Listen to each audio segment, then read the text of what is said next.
Hello बच्चों, I am Rashmi your maths teacher. तो आज हम एक्सरसाइज 10.3 स्टार्ट कर रहे हैं। तो question number 1 is reduce the following equations into slope intercept form and find their slopes and Y intercept. तो आपको यहाँ पे क्या करना है, पहले इंट्रोडक्शन अच्छे से पढ़ के आना है। जो इंट्रोडक्शन वीडियो है ना, इससे जस्ट पहले जो अपलोड हुआ है, तो वो आपको अच्छे से पढ़ के आना, ताकि आप इजीली समझ पाओ कि ये क्वेश्चन हमें क्या पूछ रहा है, हमें इसको क्या निकाल के देना है। तो ये आपको कह रहा है पहले कि जो आपकी जनरल इक्वेशन जो होती है, लाइन की जनरल इक्वेशन किस फॉर्म में होती है, इस फॉर्म में a x plus b y plus c equal to 0, ये आपकी फॉर्म होती है। तो इसमें देखो, ये ए एक्स है तो ए यहाँ पे 1 है, ये बी वाई है तो यानी बी यहाँ पे 7 है, और सी इसमें है ही नहीं, सी यहाँ पे कौन है, आपका 0 है। तो ये जो आपकी जनरल इक्वेशन है, इसको आप रिड्यूस करो। रिड्यूस करना है किसके अंदर, स्लोप इंटरसेप्ट फॉर्म के अंदर। फिर आपको स्लोप इंटरसेप्ट फॉर्म में आपने रिड्यूस कर दिया, फिर आप उसका स्लोप भी फाइंड करके बताओ और वाई इंटरसेप्ट भी फाइंड करके बताओ।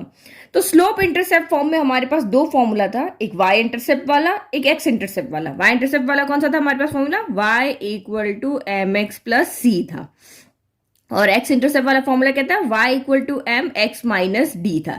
तो हमें क्योंकि यहाँ पे y इंटरसेप्ट फाइंड करना है इन तीनों इक्वेशन का, तो हम इस फॉर्म में इसको रिड्यूस करेंगे। अगर x इंटरसेप्ट पूछता तो हम इस फॉर्म में इसको रिड्यूस करते, बट ये हमें पूछा ही नहीं जाएगा, ये बहुत 0.001 चांस, तो हमेशा स्लोप इंटरसेप्ट फॉर्म में आपको यही पूछा जाएगा, y equal to m x plus c. तो कैसे चेंज करेंगे, 1 बाय 1 लेते हैं। ठीक है, तो आपने इंट्रोडक्शन अच्छे से पढ़ा है, तो आपको इजीली पता है आपको यहाँ पर क्या करना है, इस फॉर्म में चेंज करना है। और यहाँ पे देखो, इस फॉर्म में हमें चेंज करना है, तो राइट जो लेफ्ट है उसमें ओनली क्या है, यहाँ पर y है, तो हमें इसको इस फॉर्म में लिखना है। देखो, इसको यहाँ पे ये इक्वेशन है ना, इसको कॉपी करके ऐसा का ऐसा बनाना है। तो कॉपी करना तो बहुत इजी है। आप यहाँ देखो कि यहाँ y अकेला है ना लेफ्ट में, तो इधर भी y को अकेला करो, तो बाकी सारी चीजों को उधर भेज दो। तो 7y हम यहाँ पे अकेला छोड़ देते हैं, और ये 0 और प्लस का x इधर आके क्या हो जाएगा, माइनस का x हो जाएगा। अब y के साथ y का कॉफिशिएंट भी यहाँ पे 1 है, y के साथ में कोई नंबर नहीं है, दैट मीन्स हमें 7 भी इधर भेजना पड़ेगा। तो 7 यहाँ पे क्या है, मल्टीप्लाई में, तो इधर आ जाएगा डिवाइड में। अब 0 माइनस एक्स तो क्या होता है, माइनस एक्स ही होता है, तो माइनस एक्स बाय यहाँ पर क्या हो गया, आपका 7 हो गया। बस अब इससे आगे तो कुछ नहीं कर सकते, हमें सिर्फ इस y को चेंज करना है। इधर क्या हो रहा है हमें कोई उससे मतलब नहीं, सिर्फ इस y को देखो कि y के अलावा सारा सामान इधर भेज दो, फिर उसके बाद आपका y का कॉफिशिएंट है उसको यहाँ पे डिवाइड में कर दो। अब बस इसको, अब हमारी जो ये वाली स्लोप इंटरसेप्ट फॉर्म है ना, बस इससे कंपेयर करके स्लोप भी बता सकते हो और वाई इंटरसेप्ट भी बता सकते हो। इसमें जो एम होता है वो आपका स्लोप होता है, और जो सी होता है वो वाई इंटरसेप्ट होता है। तो वाई इंटरसेप्ट आपका एक्चुअल में होता क्या है, वो डिस्टेंस जो ओरिजिन से लेकर के वाई पॉइंट पे, वाई एक्सिस पे जहां पर भी ये लाइन कट कर रही है, तो ये कौन से डिस्टेंस पे कट कर रही है, वो आपका यहाँ पे क्या होता है, वाई इंटरसेप्ट होता है। और एक्स इंटरसेप्ट क्या होता है कि ओरिजिन से लेकर के जितनी डिस्टेंस पे ये लाइन जो है, ये वाली लाइन इस एक्सिस को जहां पे कट कर रही है, वो जो डिस्टेंस होती है वो आपकी यहाँ पे एक्स इंटरसेप्ट होता है। तो अब तो आपको समझ में आ गया। बस अब इसको इस इक्वेशन से कंपेयर करो, स्लोप लिख लो और उसका इंटरसेप्ट लिख लो। ठीक है, तो हम इसको इसी फॉर्म में लिख लेते हैं जिस फॉर्म में हमें चाहिए। तो अभी तो ये y है, फिर इक्वल टू x, आपका x ही रहेगा, x के साथ जो भी मल्टीप्लाई हो रहा है उसको एक अलग से लिख दो, तो माइनस का 1/7 हो गया।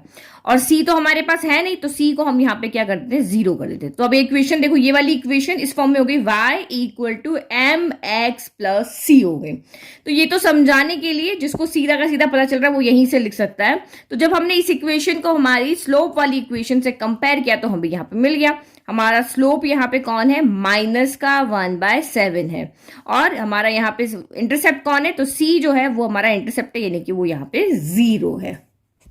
ठीक है, तो ये हमने यहां पर लिख दिया। नाउ सेकंड पार्ट देखो, फिर से हमारे को वही मोटिव, हमारा यही स्लोप इंटरसेप्ट फॉर्म में इसको चेंज करना है। तो y लेफ्ट में अकेला होना चाहिए, तो बाकी सबको आप उधर भेज दो, तो इधर तो ओनली 3y ही रह गया। एक एक स्टेप करेंगे, तो 6x इधर आके माइनस का 6x हो गया, माइनस का 5 इधर आके प्लस का 5 हो गया। फिर हमें यहाँ पे 3 भी नहीं चाहिए, तो 3 को भी उधर भेज दो, क्योंकि y equal to m x plus c की फॉर्म में चेंज करना है। तो माइनस का 6x प्लस 5, तो यहाँ पे 3 क्या आ गया, डिवाइड में आ गया, दोनों के डिवाइड में आ गया। अब हमें जो टर्म चाहिए वो इस तरह से कॉमन नहीं चाहिए, अलग अलग चाहिए। तो 3 को हम यहाँ पे क्या करें, क्योंकि हमें तो इसकी कॉपी करनी है, तो जैसा हमें कह रहा है हम वैसा जैसा हमें यहाँ पे दिख रहा है ना, हम वैसा वैसा कर रहे हैं। तो ये माइनस का 6x बाय आपका 3 हो गया, और यहाँ पे आपका 5 बाय कितना हो गया, 3 हो गया। बस इसी तरह से लिख दिया। तो अब मुझे यहाँ पे क्या दिख रहा है, 3 से ये 6 आपका कैंसिल हो रहा है 2 टाइम। तो बस अब आप उसको उस फॉर्म में लिख दो, y इक्वल टू एम, तो जो भी x के अलावा वो सारा m है, और y इक्वल टू ये आपका m कितना हो गया यहाँ से, m -2 हो गया, और c कितना हो गया यहाँ पे आपका 5/3 हो गया। तो बस अब इसको देख लो। तो अब तो आप इजीली इसको कंपेयर करके इससे, इस इक्वेशन से कंपेयर करके बता सकते हो ना स्लोप कौन है, y equal to m x plus c. ये आपका यहाँ पे क्या है, x है, तो m कौन हो गया यहाँ पे हमारा -2 हो गया, और c कितना हो गया आपका यहाँ पे 5/3 हो गया। तो देखो कितना इजीली हमने इसको सॉल्व कर लिया। नाउ थर्ड वाला देखो, थर्ड इक्वेशन है आपकी y इक्वल टू 0। तो y इक्वल टू 0, तो देखो क्वेश्चन को देख के कभी भी घबराना नहीं कि ये क्या इक्वेशन आ गई, इसको कैसे चेंज करेंगे। आपके दिमाग में तो बस वो जनरल इक्वेशन रहनी चाहिए कि स्लोप इंटरसेप्ट फॉर्म किस फॉर्म में, जो स्लोप इंटरसेप्ट फॉर्म है वो आपकी यहाँ पे कौन सी होती है। तो y equal to m x plus c होती है। हमें सिर्फ लेफ्ट में y को रखना है, बाकी राइट में क्या चल रहा है हमें उससे कोई मतलब नहीं है।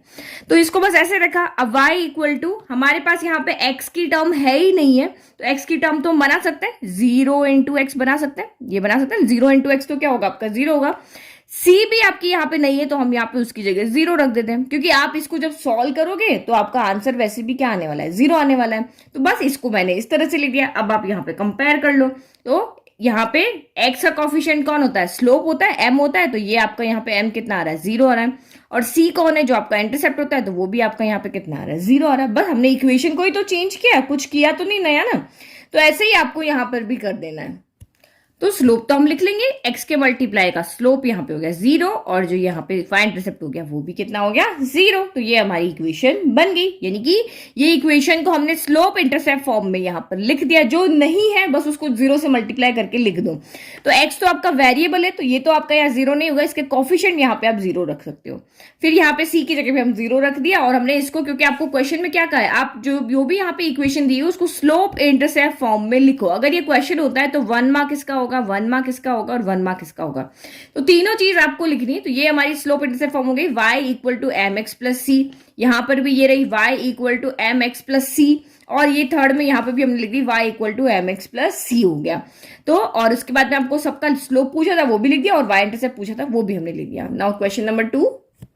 नेक्स्ट क्वेश्चन नंबर 2 आपको यहाँ पे क्या कह रहा है कि reduce the following equations into intercept form. Intercept form तो आपकी कौन सी होती है, x upon a plus y upon b equal to 1।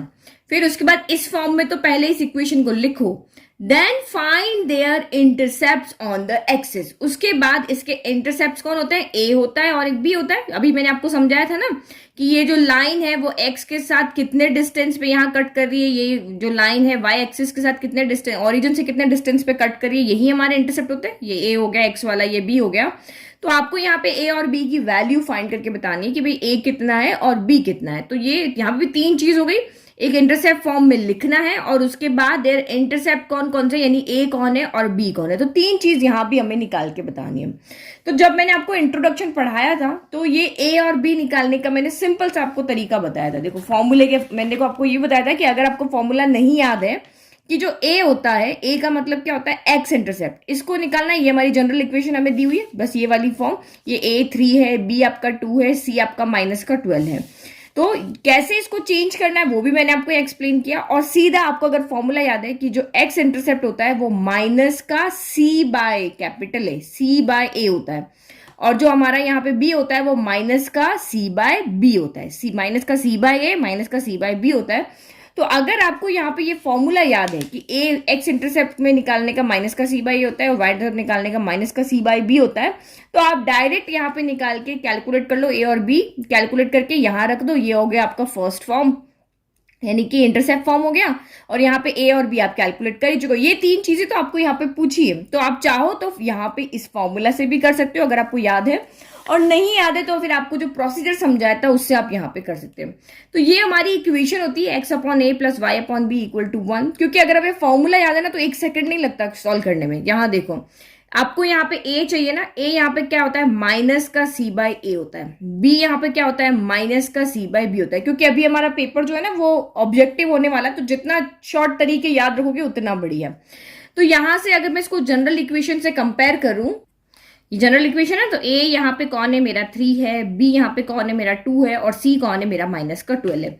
तो ए कितना हो जाएगा, माइनस तो पहले से ही है, एक सी के साथ भी माइनस का 12 है, डिवाइड बाय आपका ए कितना है तो 3 है। तो ये 3 से कैंसिल हो गया 4 टाइम, माइनस माइनस प्लस हो गया, तो ये आपका यहाँ पे कितना आ रहा है, आपका 4 आ रहा है। फिर यहाँ भी वैल्यू रखो, माइनस का सी तो आपका माइनस का 12 है, और बी कितना है 2 है, तो माइनस माइनस प्लस हो गया, 2 से 12 कैंसिल हो गया 6 टाइम। तो ये आपका यहाँ पे सीधा का सीधा 6 आ गया।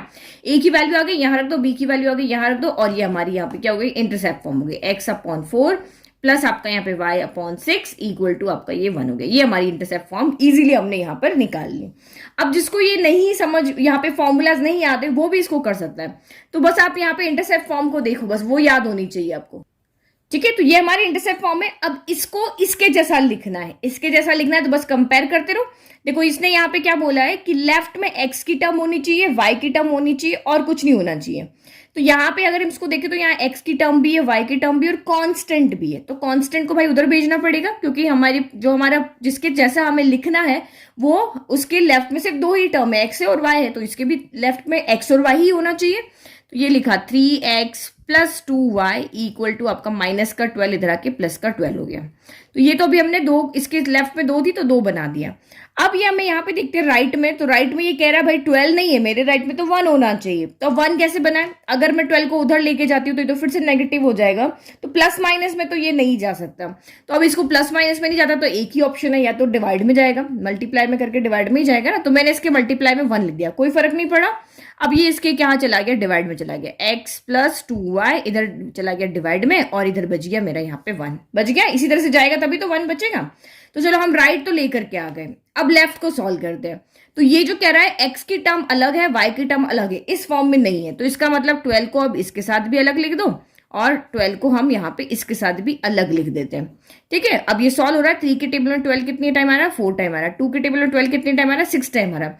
तो इसका मतलब हमारी जो इक्वेशन बन गई वो एक इंटरसेप्ट फॉर्म में चेंज हो गई है, x/a plus y/b equal to यहाँ पर 1 हो गया। तो देखो फॉर्मूला से जब हमने बनाई थी तब भी यही थी, और हमने इसको सॉल्व करके और प्रोसीजर से अगर बनाई है तब भी हमारी यही इक्वेशन बनी है। तो ये भी ठीक है, ये भी ठीक है, ये एक शॉर्टकट तरीका है, इसमें आप गड़बड़ कर सकते हो प्लस माइनस में इधर उधर ले जाने में। यहाँ आपसे कोई गलती नहीं होगी। आपको अगर याद है ए जो होता है बहुत सिंपल है, जो ये जो कांस्टेंट वाली टर्म है ना, इसको x के कोफिशिएंट से आप डिवाइड करोगे तो a इंटरसेप्ट मिलेगा। इस कांस्टेंट को आप y के इंटरसेप्ट से डिवाइड, y के कोफिशिएंट से डिवाइड करोगे तो आपको y इंटरसेप्ट मिल जाएगा। इतना तो सिंपल है, सब सिंपल है ना। देखो ये c है ना, इसको अगर x का इंटरसेप्ट चाहिए तो 3 से डिवाइड कर दो, अगर आपको y का इंटरसेप्ट चाहिए तो इसको 2 से डिवाइड कर दो और मिल गया। तो ये भी तरीका है, ये भी तरीका, जो आपको इजी लगे उससे आप कर लेना। तो अब आपको इसको पूछा क्या है, ये तो आपकी हो गई इंटरसेप्ट फॉर्म हो गई। अब इसमें से हमारे इसके इंटरसेप्ट भी लिख दे, तो ये आपका एक्स इंटरसेप्ट होता है और ये आपका वाई इंटरसेप्ट होता है। एक्स के डिवाइड में एक्स, वाई के डिवाइड में वाई। ठीक है, तो एक्स इंटरसेप्ट भी लिख लिया और वाई भी लिख दिया। जो जो मैं पूछा था 1 2 3 हमने तीनों यहाँ पे लिख दिए। नाउ सेकंड इक्वेशन देखें।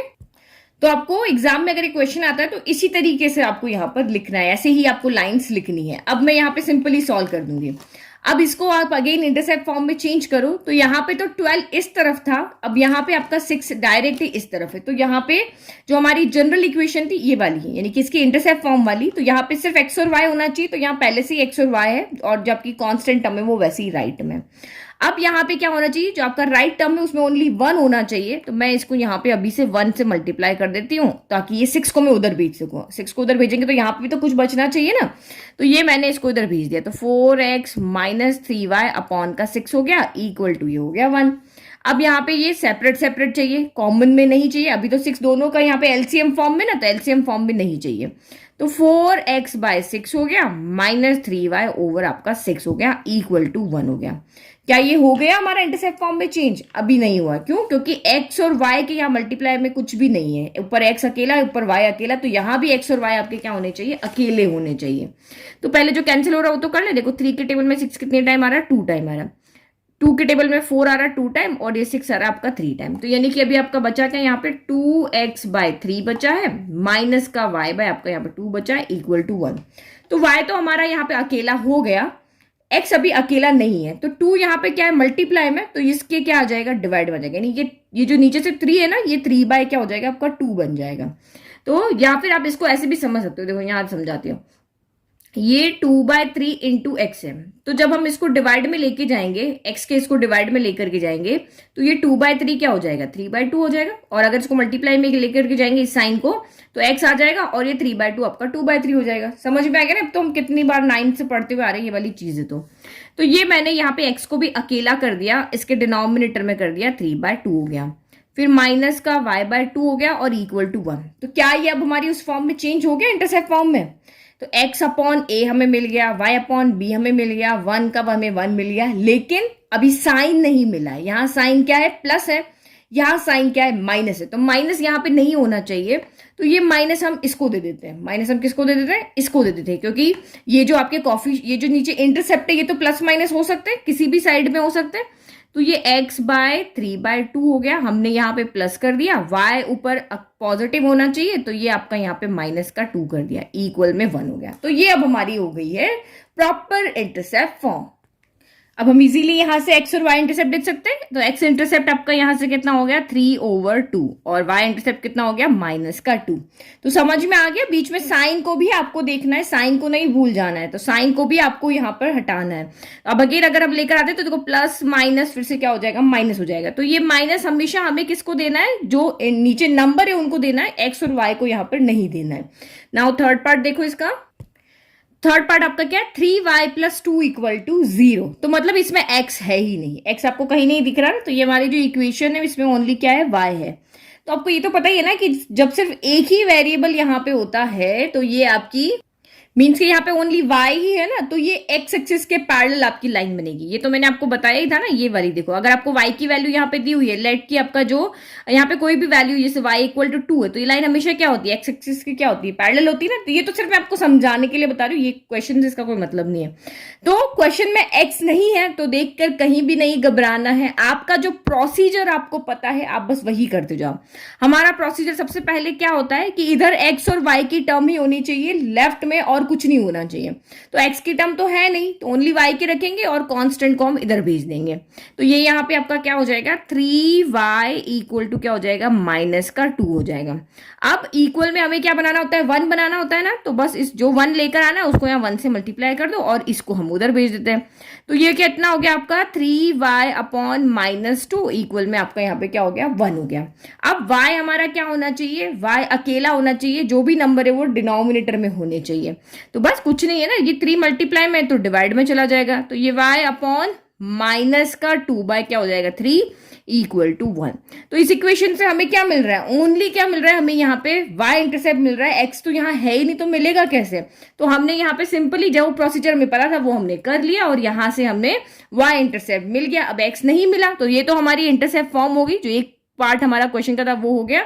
अब हमें x इंटरसेप्ट और y इंटरसेप्ट लिखते हैं। अब x इंटरसेप्ट या नहीं है, लेकिन आपको लिख करके बताना है कि वो 0 है, तभी आपके मार्क्स मिलेंगे। ठीक है, तो क्या लिखा हमने, x इंटरसेप्ट यहाँ पे कौन हो जाएगा, जो हमारा a होता है। तो हम क्या लिख रहे हैं, नो इंटरसेप्ट। x के लिए हमें कोई a नहीं मिला है, कोई इंटरसेप्ट नहीं मिला है, because there is no x, क्योंकि यहाँ पे कोई x है ही नहीं, तो हमें x इंटरसेप्ट मिला ही नहीं।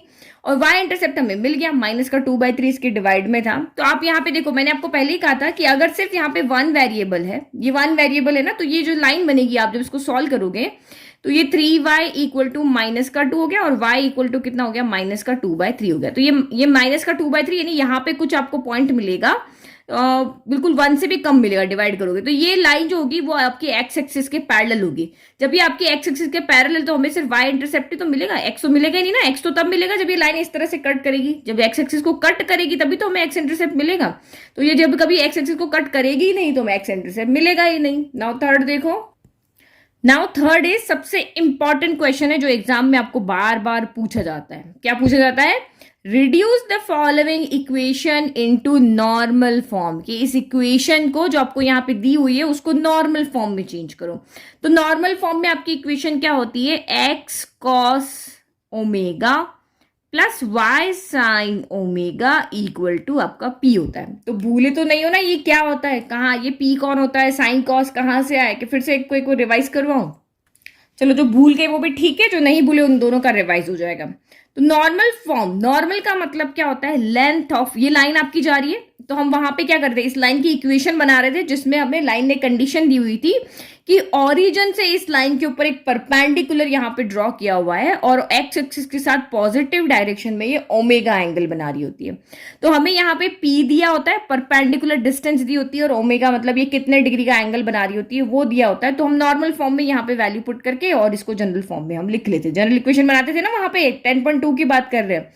तो ये मैं आपको यहाँ पे इसलिए समझा रही हूँ कि यहाँ ओमेगा का मतलब क्या होता है और इस पी का मतलब क्या होता है। तो पी का मतलब होता है ओरिजिन से इस लाइन पर जो परपेंडिकुलर आपने ड्रॉ किया उसकी लेंथ, वो आपकी यहाँ पे क्या होता है, पी होता है। तो जब भी कोई लेंथ होती है वो कभी भी नेगेटिव नहीं होनी चाहिए, वो हमेशा क्या होनी चाहिए, पॉजिटिव होनी चाहिए। और ये ओमेगा जो है वो आपका एक्स एक्सिस के साथ बनने वाला यहाँ पर क्या है, एंगल है। तो दोनों चीज समझ में आ गई। देखो पी के साथ तो एक कंडीशन है कि ये हमेशा पॉजिटिव होना चाहिए और ओमेगा आपका यहाँ पे एक्सिस के साथ बनने वाला एंगल होता है। फिर उसके बाद में देखो, तो जब नॉर्मल फॉर्म को रिड्यूस करने की बात आई थी तो हमारे पास यहाँ पे 3 फॉर्मूलाज आए थे। तो क्योंकि देखो इस इक्वेशन को आपको इस फॉर्म में लिखना है तो P की वैल्यू चाहिए और cos ओमेगा और sin ओमेगा की वैल्यू चाहिए। जब हमें इस इक्वेशन से P मिल जाएगा, cos ओमेगा मिल जाएगा, sin ओमेगा मिल जाएगा, यहां से उठा के यहां पुट कर देंगे और हमारी इक्वेशन जो है वो नॉर्मल फॉर्म में क्या हो जाएगी, रिड्यूस हो जाएगी।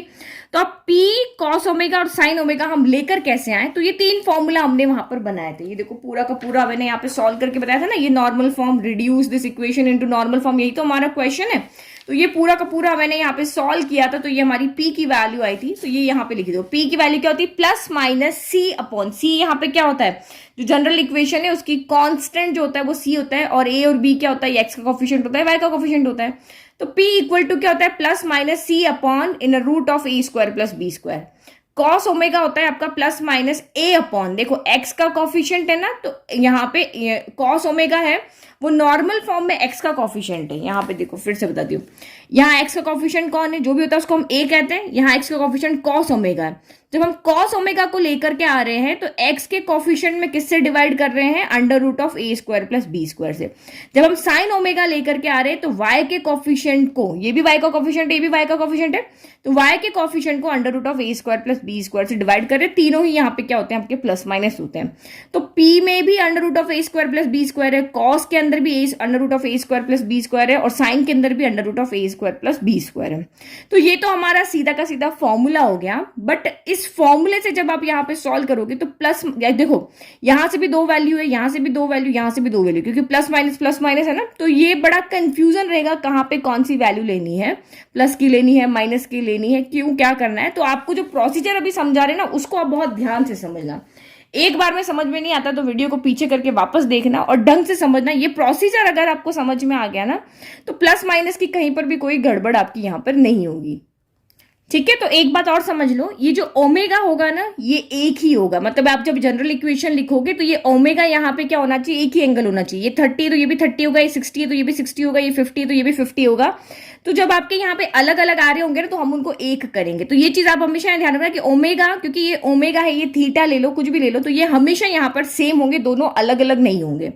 और P की वैल्यू जो होगी वो ऑलवेज यहाँ पे क्या होगी, पॉजिटिव होगी। तो ये फॉर्मूला भी आपको दिमाग में रखना है, क्योंकि आपका पेपर इस बार ऑब्जेक्टिव होने वाला है। तो आपको कहीं भी पूछ सकते हैं कि भाई जनरल जो नॉर्मल फॉर्म होती है उसमें P कैसे कैलकुलेट करेंगे, उसमें cos ओमेगा कैसे, किस फॉर्मूले से आता है, sin ओमेगा का क्या फॉर्मूला होता है। तो ये चीज भी आपको यहाँ पे याद रखनी है। बट ये फॉर्मूला हम यहाँ पे नहीं लेंगे प्लस माइनस की वजह से। तो इस इक्वेशन में लिखने के लिए हमें क्या चाहिए, P चाहिए और ओमेगा चाहिए। तो सबसे पहले देखो, आपने यहाँ पे अभी देखा कि सारे के लिए चाहे P चाहिए, चाहे cos ओमेगा चाहिए, चाहे sin ओमेगा चाहिए, सबके अंडर रूट में, सबके डिवाइड में यहाँ पे क्या है, under root of a square plus b square है।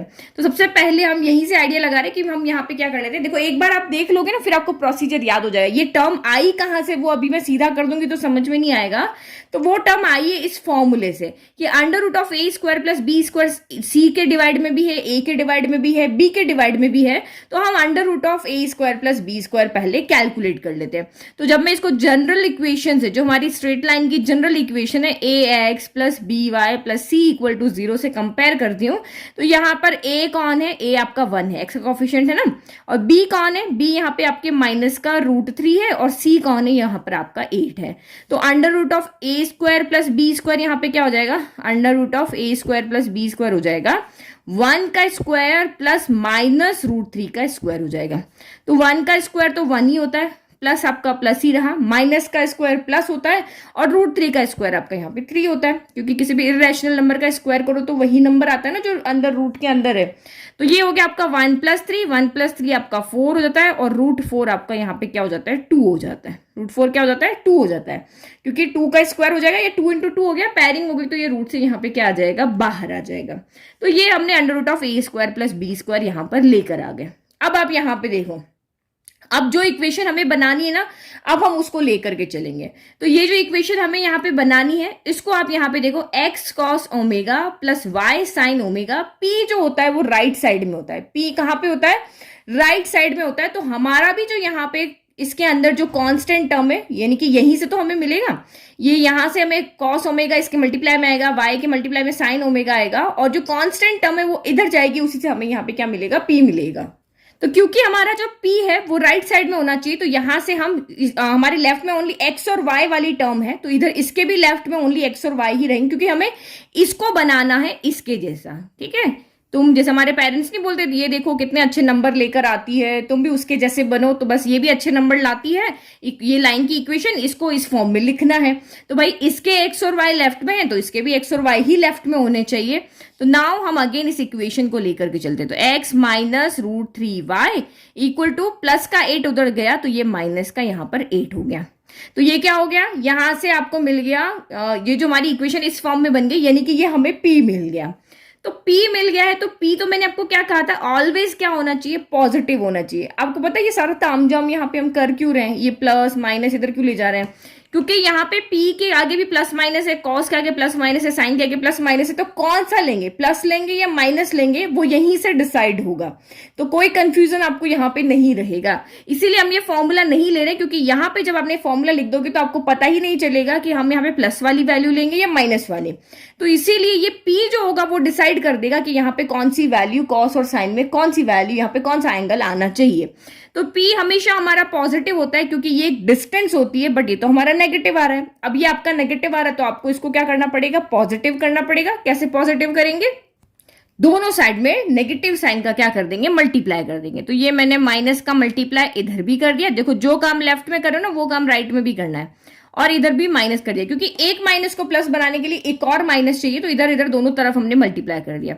तो ये माइनस का x हो गया, ये माइनस माइनस प्लस का √3y हो गया, और ये माइनस माइनस प्लस यहाँ पर क्या हो गया 8 हो गया। तो स्टेप नंबर 1 में हमने a² + b² कैलकुलेट किया, √(a² + b² कैलकुलेट किया। स्टेप नंबर 2 में हम यहाँ पे p लेकर के आए, और p को हम यहाँ पे पॉजिटिव लेकर के आए। p को यहाँ पे हमेशा क्या रखना है, पॉजिटिव रखना है। अब उसके बाद में आप इससे डिवाइड करो, किससे, क्योंकि हमारे पास यहाँ पे इसके c के डिवाइड में भी है, a के डिवाइड में भी है, b के डिवाइड में भी है, तो यहाँ पे √(a² + b² से लेफ्ट में भी और राइट में भी अब डिवाइड कर दो। ठीक है, तो ये हमने 2 से डिवाइड कर दिया। अब यहां पर क्या होना चाहिए, x के साथ अलग चाहिए, y के साथ अलग चाहिए, क्योंकि x cos ω + y sin ω है ना, इसके डिवाइड में कोई एक नंबर तो है नहीं, तो इसका अलग दे देते हैं, इसका अलग दे देते हैं। तो ये हो गया आपका माइनस का x/2 हो गया, और ये आपका यहाँ पे √3/2y हो गया, और इक्वल टू 2 से 4 कैंसिल हो गया, 8 कैंसिल हो गया 4 टाइम, तो ये आपका 4 हो गया। तो p तो हमें यहाँ पे मिल चुका है। अब हमें यहाँ पे जो x के कॉफिशिएंट है, x का कॉफिशिएंट, y के कॉफिशिएंट है, उसको साइन और कॉस में चेंज करना है। तो देखो कैसे चेंज करें, ये आपका माइनस का 1/2 हो गया, ये आपका x हो गया, प्लस √3/2 हो गया, और ये y हो गया, और इक्वल टू 4 हो गया। तो देखो हमने जब फॉर्मूला लगाते तो हमें नहीं पता चल रहा था कौन प्लस था कौन माइनस था, लेकिन यहाँ पे हमें पता चल गया है कि जो साइन ओमेगा है उसके साथ नेगेटिव, कॉस ओमेगा के साथ में नेगेटिव का साइन आ रहा है, साइन ओमेगा हमने प्लस वाला लिया है, और p हमने यहाँ पे पॉजिटिव वाला लिया है। तो ये साइन का लोचा है, तभी आपको ये प्रोसीजर से चलना है, इनसे नहीं जाना है। ठीक है, अब ये हो गया। अब आप यहाँ पे देखो साइन और कॉस के अंदर देखो, x का कॉफिशिएंट कौन होता है, कॉस होता है, y का कॉफिशिएंट कौन होता है, साइन होता है। तो अभी नेगेटिव साइन को छोड़ दो, तो साइन में 1/2 वैल्यू कहाँ होती है, आपको वो टेबल याद होनी चाहिए, वो टेबल आपका पीछा नहीं छोड़ेगी, चाहे आप 10 से लेकर के आगे इंजीनियर तक चले जाओ, कहीं तक भी चले जाओ, ये टेबल आपकी ट्रिग्नोमेट्रिक हमेशा आपको यहाँ पे याद रखनी है। तो यहाँ पे देखो लिखते हैं cos 60 डिग्री जो होता है वो आपका 1/2 होता है, और साइन 60 डिग्री होता है वो आपका यहाँ पे √3/2 होता है। तो बस अभी नेगेटिव को अभी नहीं सॉल्व कर रहे हैं, जो हमारी वैल्यू होती है वो रख रहे हैं।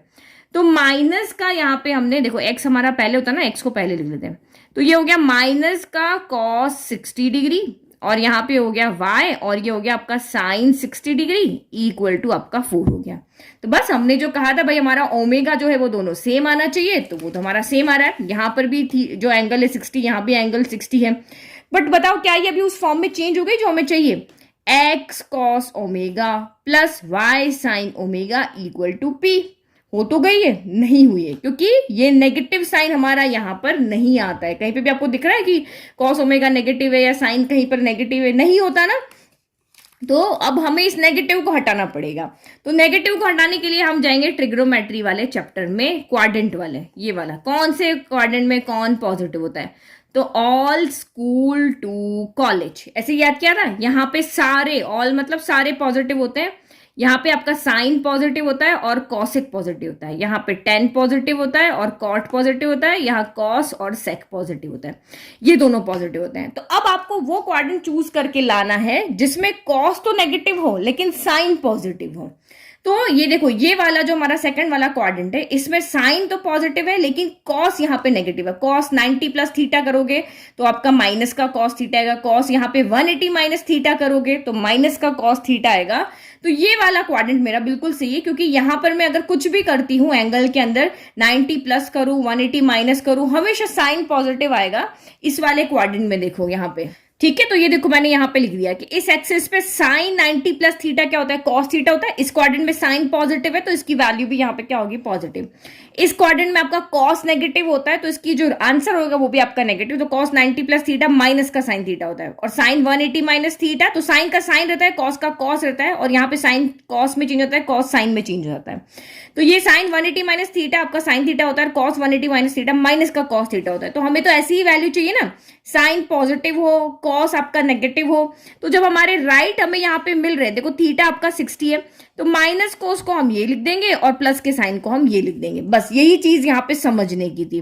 तो यही क्या देंगे? एक्स हो जाएगा, और यहाँ पे क्या हो जाएगा? माइनस कॉस थीटा क्या इक्वल हो जाएगा? Cos 180 minus theta. थीटा कौन है आपका? यहाँ पे 60 है ना, तो ये कॉस 180 डिग्री माइनस यहाँ पे क्या कर देंगे हम? 60 डिग्री कर देंगे, क्योंकि कॉस 180 माइनस थीटा होता है माइनस का कॉस थीटा।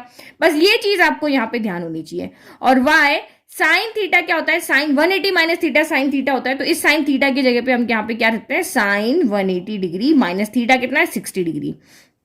तो ये हमने यहाँ पे रख दिया, इक्वल का 4 हो गया। बस अब इसको सॉल्व कर दो, क्योंकि ये आपस में इक्वल है, तो ये हमें नहीं चाहिए था, हमें यहाँ पे पॉजिटिव साइन चाहिए था। तो हमने इसके लेफ्ट वाली वैल्यू को लेकर के दोनों को यहाँ पे पॉजिटिव कर दिया।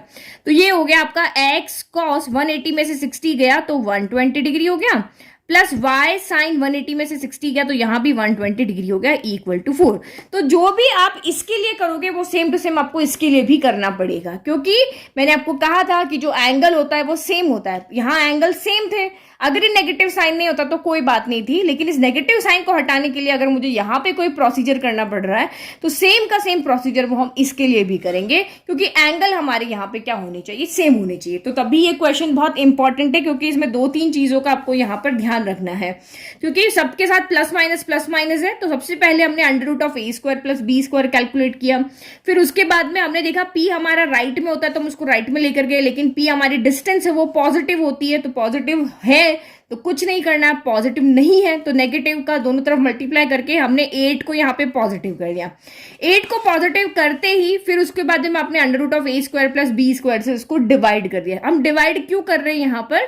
क्योंकि √3 की वैल्यू साइन में कोई नहीं होती है। आपकी जो इक्वेशन है वो X cos omega plus Y sine omega है ना, तो √3 की वैल्यू, √3 कभी होता है क्या साइन में? ये तो टेन और कॉट में होता है, तो हमें तो यहाँ पे साइन बनाना है, और 1 की वैल्यू तो चलो कॉस में होती है बट यहाँ नहीं हो रही ना, तो इसीलिए हम यहाँ पे ये फॉर्मूले से हमने यहाँ पे आइडिया लिया कि यहाँ पे इसको डिवाइड करेंगे तो 1/2 भी होता है, साइन में होता है, कॉस में होता है, √3/2 आपका यहाँ पे होता है।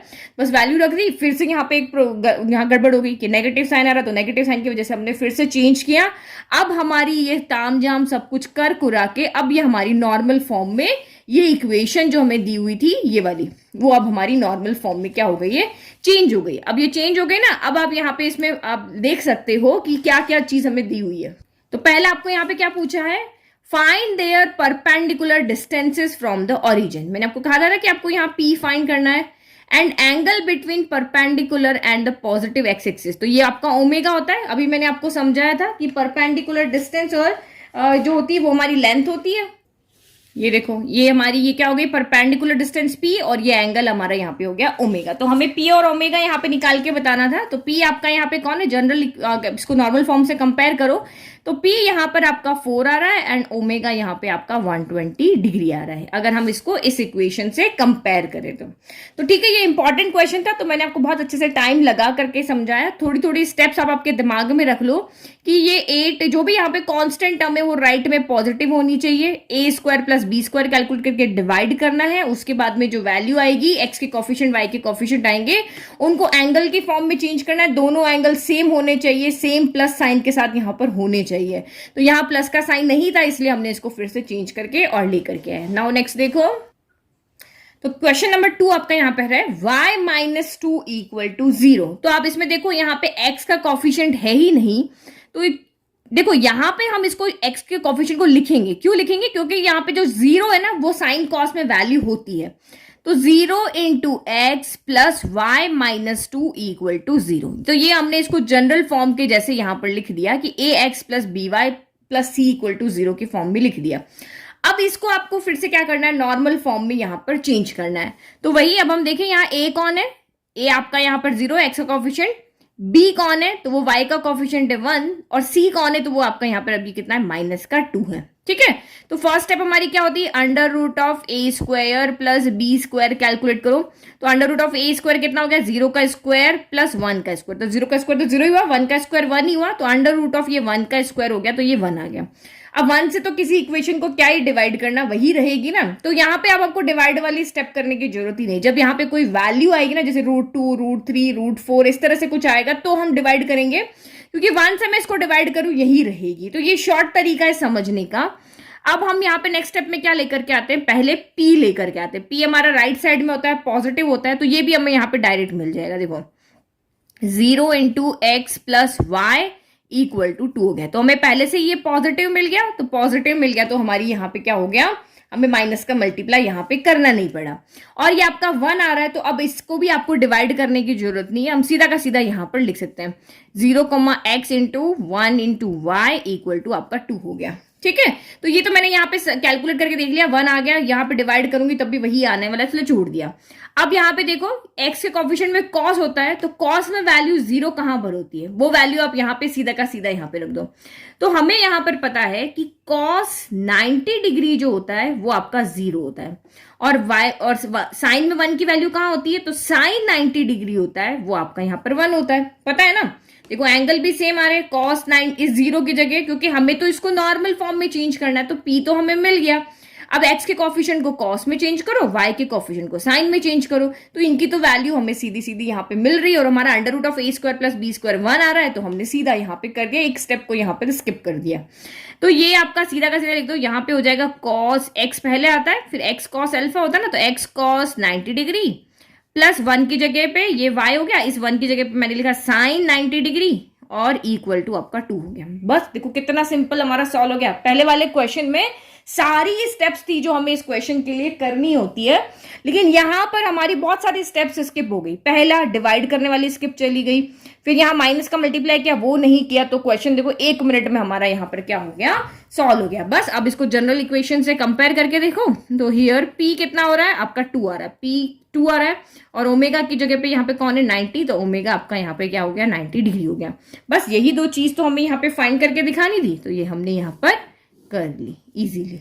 ठीक है, देखो कितना इजी हो गया। नाउ नेक्स्ट आप यहाँ पे देखो इक्वेशन नंबर आपकी 3।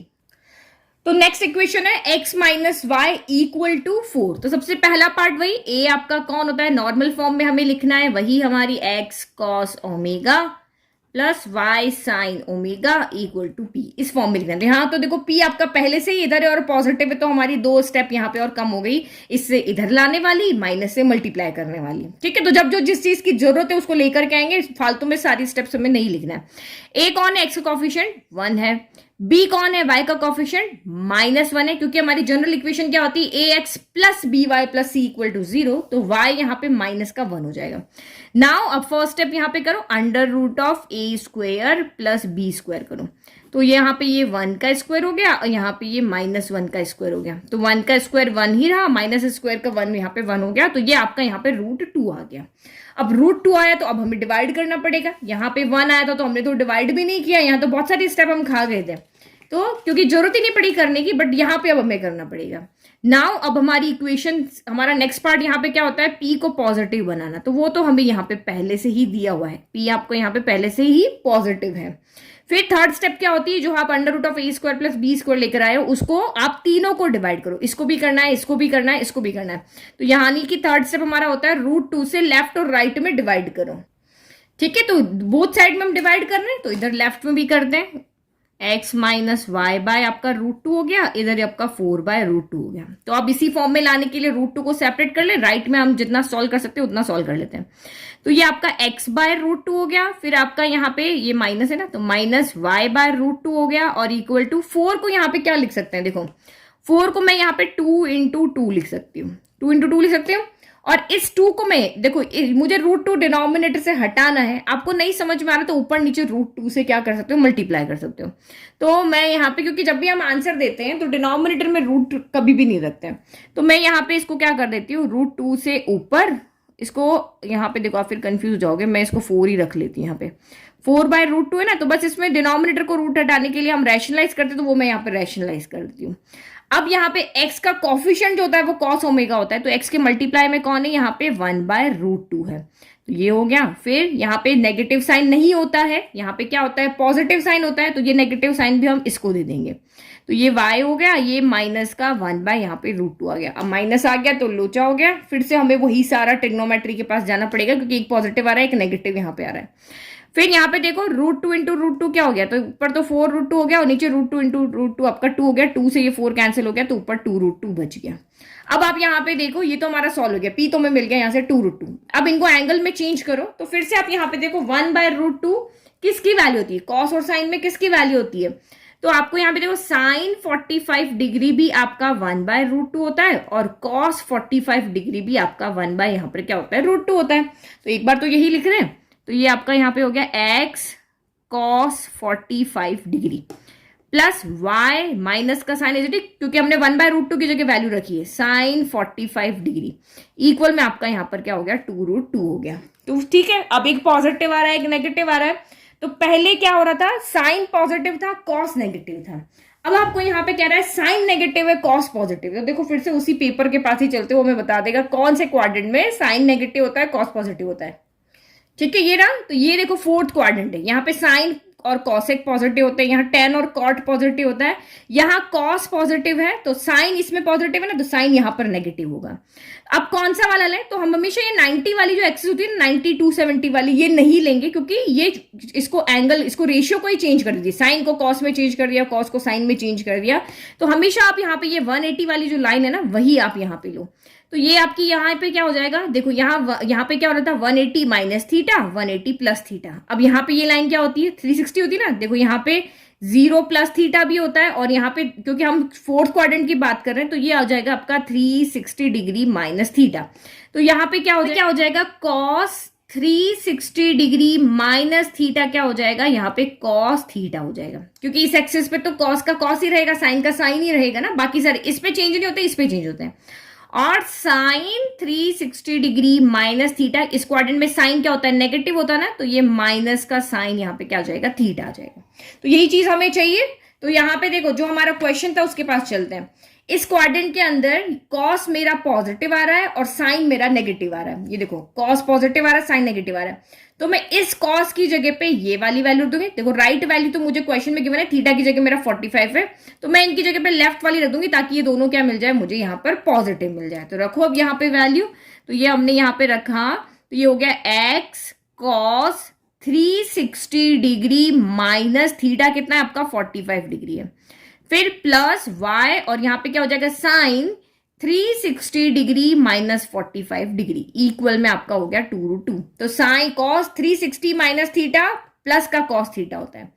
साइन 360 माइनस थीटा माइनस का साइन थीटा होता है। तो इसकी जगह पे हमने ये कर दिया, क्योंकि हमें तो यहाँ पे पॉजिटिव बनाना है ना। एंगल भले चाहे सेम हो, लेकिन साइन भी तो सेम होने चाहिए। तो साइन तो यहाँ पे सेम है ही नहीं, तो साइन को सेम करने के लिए हमको ये सारा इसकी हेल्प लेनी पड़ी, ट्रिग्नोमेट्री की। अब बस यहाँ पे कुछ नहीं बचा, अब आप इसको सॉल्व कर लो। ये हो गया x cos 360 में से 45 गया, 315 डिग्री हो गया। और यहाँ पे y साइन 360 में से 45 गया, तो यहाँ पर भी 315 डिग्री हो गया, इक्वल टू 2√2 हो गया। जो इसके साथ होगा वही इसके साथ होगा, ये यहाँ का रूल है। इस क्वेश्चन का क्या रूल है? जो कॉस के साथ होगा वही साइन के साथ होगा। तो ये हमें यहाँ पे हमारी मिल गई है, जो क्वेश्चन हमें दिया हुआ था उसकी ये हमें नॉर्मल फॉर्म मिल गई है। अब इसने कहेंगे भाई पी बता दो, तो पी तो यहाँ पर 2√2 है, और ओमेगा बता दो तो ओमेगा यहाँ पे 315 डिग्री है। बस हो गया हमारा काम, जो हमें चाहिए था हो गया ना। बस यही तो चीज हमें निकाल के बतानी थी, तो कर दिया हमने। ठीक है, तो देखो ये दोनों बहुत सिंपल क्वेश्चंस थे। कुछ कुछ स्टेप जो हाँ जरूरत होगी वो करना है, जो नहीं करना है वो छोड़ देना है। और एंगल हमेशा यहाँ पे क्या होनी चाहिए? सेम होने चाहिए, और सेम साइन के साथ होनी चाहिए। एक प्लस एक माइनस से तो नहीं चलेगा। आपको क्वाड्रेंट जो ट्रिग्नोमेट्री है उसके क्वाड्रेंट वाले फॉर्मूले की हेल्प लेकर के और उसको चेंज करना पड़ेगा। तो वो कंसेप्ट भी आपको दिमाग में रखना है, और ये भी आपको यहाँ पे दिखना है। ठीक है, तो ये हो गए हमारे 3 क्वेश्चन। नेक्स्ट वीडियो में रिमेनिंग क्वेश्चन सॉल्व करेंगे। तब तक आप मेरे चैनल को लाइक शेयर सब्सक्राइब करना ना भूलें। Thank you.